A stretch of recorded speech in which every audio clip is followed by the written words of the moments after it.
చిత్తూరు జిల్లాలో ఇంజనీరింగ్ విద్యార్థినిపై అత్యాచారానికి పాల్పడ్డ ఘటన కలకలం రేపింది. గంగవరంలోని ఓ ప్రైవేట్ ఇంజనీరింగ్ కాలేజ్లో బీటెక్ సెకండ్ ఇయర్ చదువుతున్న విద్యార్థినితో పరిచయం ఏర్పరచుకున్న అజయ్ కుమార్ చాటింగ్ పేరుతో వేధించి అసభ్యకర వీడియోలతో ఆమెపై బ్లాక్మెయిల్కు పాల్పడ్డాడు.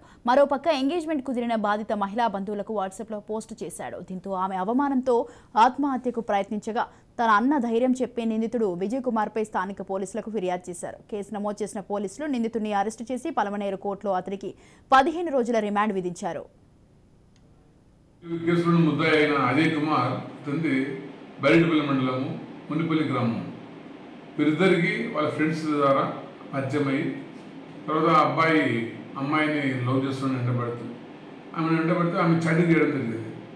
ఆ చాటింగ్ మరియు వీడియో కాల్ రికార్డ్ చూపించేసి ఆ అమ్మాయిని బ్లాక్మెయిల్ చేయడంతో అమ్మాయిని 2 months ముందర బలవంతంగా బైక్లు ఎక్కించుకొని పోయేసి ముల్బాగ్ నందు ఒక లాఠీ తీసుకొని అక్కడ ఈ chattings screen records videos delete ఇస్తానని చెప్పేసి అక్కడ తర్వాత ఆమెకి ఇటీవలే ఎంగేజ్మెంట్ అయ్యింది.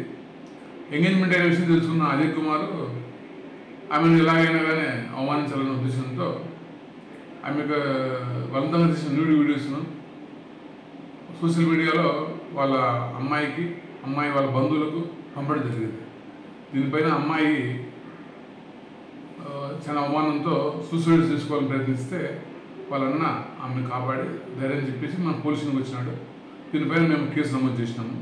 దీనిపైన మన పర్మనెంట్ డిఎస్పీ గారు మైసిరెడ్డి సార్ గారి ఉత్తర్వుల మేరకు ఆ ముద్దాయిని తొందరలోనే అరెస్ట్ చేయమని చెప్పి ఇచ్చిన ఆదేశాల మేరకు అతన్ని టీముగా బృందాలుగా ఏర్పడేసి అతన్ని ఈ దినం ఉదయం అంటే 24 గంటలకు గడవక ముందే అతన్ని అరెస్ట్ చేసి రిమాండ్ పంపడం అయింది.